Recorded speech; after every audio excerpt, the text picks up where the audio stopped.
एक सुंदर युवती दवाइयों की दुकान के सामने काफी देर तक खड़ी थी। भीड़ छटने का इंतजार कर रही थी। दुकान का मालिक उसे शक की नज़र से घूर रहा था। बहुत देर बाद जब दुकान में कोई ग्राहक नहीं बचा तो वह लड़की दुकान में आई। एक सेल्समैन को धीरे से एक किनारे बुलाया। दुकान मालिक अब और भी ज़्यादा चौकन्ना हो गया। लड़की ने धीरे से एक कागज सेल्समैन की ओर बढ़ाया और धीरे से फुसफुसाई, भैया, मेरी एक डॉक्टर के साथ शादी तय हो गई है। आज उनकी पहली चिट्ठी आई है, थोड़ा पढ़कर सुनाएंगे क्या?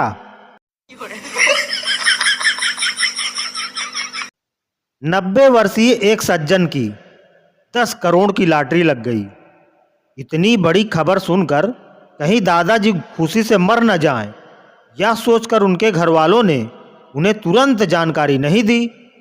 सबने तय किया कि पहले एक डॉक्टर को बुलवाया जाए, फिर उसकी मौजूदगी में उन्हें यह समाचार दिया जाए ताकि दिल का दौरा पड़ने की हालत में वह स्थिति को संभाल सके। शहर के जाने माने दिल के डॉक्टर से संपर्क किया गया। डॉक्टर साहब ने घर वालों को आश्वस्त किया और कहा, आप लोग चिंता ना करें, दादाजी को यह समाचार मैं खुद दूंगा और उन्हें कुछ नहीं होगा, यह मेरी गारंटी है। डॉक्टर साहब दादाजी के पास गए, कुछ देर उधर उधर की बातें की, फिर बोले, दादाजी, मैं आपको एक शुभ समाचार देना चाहता हूँ। आपके नाम 10 करोड़ की लॉटरी निकली है। दादाजी बोले, अच्छा, लेकिन मैं इस उम्र में इतने पैसों को करूँगा क्या? पर अब तूने यह खबर सुनाई है तो जा, आधी रकम मैंने तुझे दी। यह सुनकर डॉक्टर साहब धम्म से जमीन पर गिरे और उनके प्राण पखेरु उड़ गए। एक बदसूरत काला सा आदमी जुकाम की शिकायत लेकर डॉक्टर के पास गया। डॉक्टर ने उसे सरसरी निगाह से देखकर कहा कि वो अपने कपड़े उतार दे और दोनों हाथों को जमीन पर टिका दे।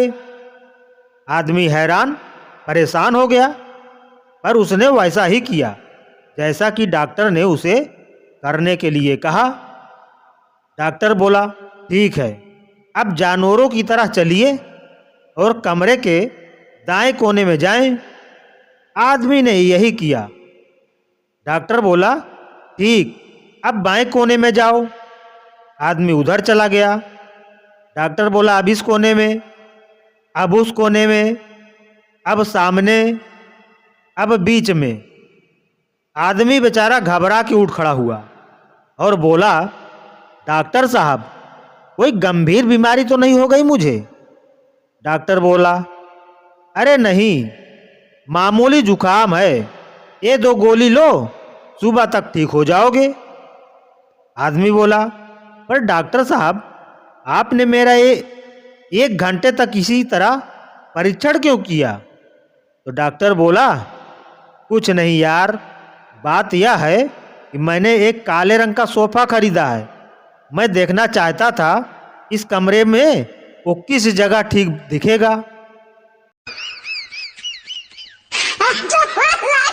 यमलोक के दरवाजे पर दस्तक हुई तो यमराज जी ने जाकर दरवाजा खोला। उन्होंने बाहर झांका तो एक मानव को सामने खड़ा पाया। यमराज ने कुछ बोलने के लिए मुंह खोला ही था कि वह एकाएक गायब हो गया। यमराज जी चौंके और फिर दरवाजा बंद कर लिया। यमराज अभी वापस मुड़े ही थे कि फिर दस्तक हुई। उन्होंने फिर दरवाजा खोला, उसी मानव को फिर सामने मौजूद पाया, लेकिन वह आया और फिर गायब हो गया। ऐसा 3-4 बार हुआ तो यमराज अपना धैर्य खो बैठे और अब की बार उसे पकड़ ही लिया और पूछा, क्या बात है भाई, क्या ये आना जाना लगा रखा है? मुझसे पंगा ले रहे हो? मानव ने बड़ी सहजता पूर्वक जवाब दिया, अरे नहीं महाराज, दरअसल मैं तो वेंटिलेटर पर हूँ और यह डॉक्टर लोग ही हैं जो आपसे मस्ती कर रहे हैं। एक आदमी मनोचिकित्सक के पास गया और बोला, डॉक्टर साहब, मैं बहुत परेशान हूँ। जब भी मैं बिस्तर पर लेटता हूँ मुझे लगता है कि बिस्तर के नीचे कोई है। जब मैं बिस्तर के नीचे देखने जाता हूँ तो लगता है कि बिस्तर के ऊपर कोई है। नीचे ऊपर यही करता रहता हूँ, सो नहीं पाता हूँ। मेरा इलाज कीजिए, नहीं तो मैं पागल हो जाऊंगा। डॉक्टर ने कहा, तुम्हारा इलाज लगभग 2 साल तक चलेगा। तुम्हें सप्ताह में 3 बार आना पड़ेगा। अगर तुमने मेरा इलाज मेरे बताए अनुसार लिया तो तुम बिल्कुल ठीक हो जाओगे। मरीज बोला, पर डॉक्टर साहब, आपकी फीस कितनी होगी? तो डॉक्टर ने कहा, 100 रुपये प्रति मुलाकात।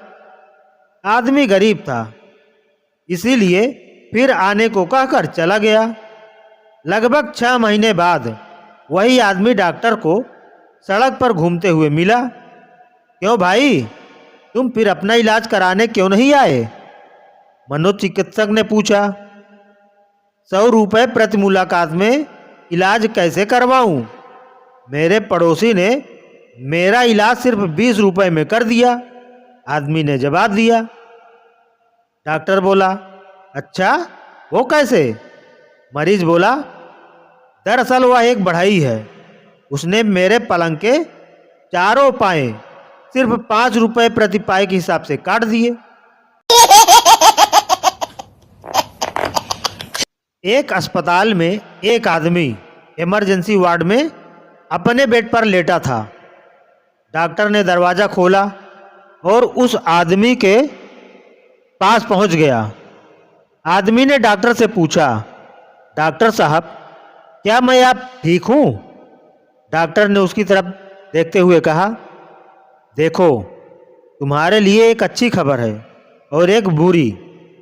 उस आदमी ने कहा, डॉक्टर साहब, पहले आप मुझे बुरी खबर सुनाएं। तो डॉक्टर ने कहा, बुरी खबर यह है कि हमने आपकी दोनों टांगें काट दी हैं।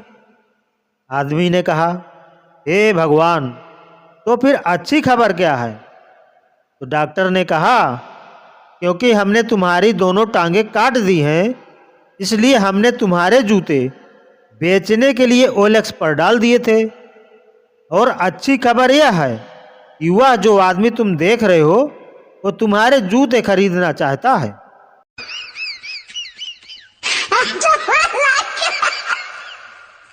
एक डॉक्टर ने नया क्लिनिक खोला तो बाहर बोर्ड टांग दिया जिस पे लिखा था, किसी भी बीमारी का इलाज मात्र 300 रुपये में, और अगर हम आपका इलाज नहीं कर पाए तो हम आपको 1000 रुपये देंगे।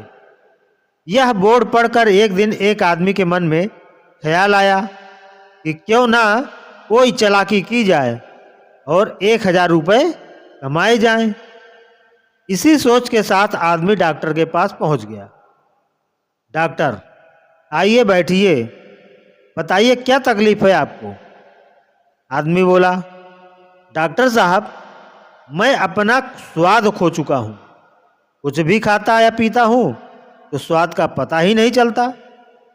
डॉक्टर ने पूरी बात सुनी और नर्स से कहा कि 22 नंबर वाली बोतल में से कुछ बूंदे इनकी जीभ पर डाल दो। नर्स ने जैसे ही बूंदे आदमी की जीभ पर डाली, आदमी एकदम से चिल्लाया, यह तो पेशाब है। डॉक्टर बोला, मुबारक हो, आपका स्वाद वापस आ गया। आदमी बहुत शर्मिंदा हुआ और उसे 300 रुपये भी गंवाने पड़े। कुछ दिनों बाद वो फिर से डॉक्टर के पास गया, अपना हिसाब बराबर करने पहुंचा। डॉक्टर बोला, जी अब क्या तकलीफ हो गई? आदमी बोला, डॉक्टर साहब, मैं अपनी याददाश्त कमज़ोर हो गई है। डॉक्टर ने नर्स से कहा कि 22 नंबर वाली बोतल में से दवाई निकाल कर इनको दो। यह सुनकर आदमी तुरंत बोला, डॉक्टर साहब, वो दवाई तो स्वाद वापस लाने के लिए है ना?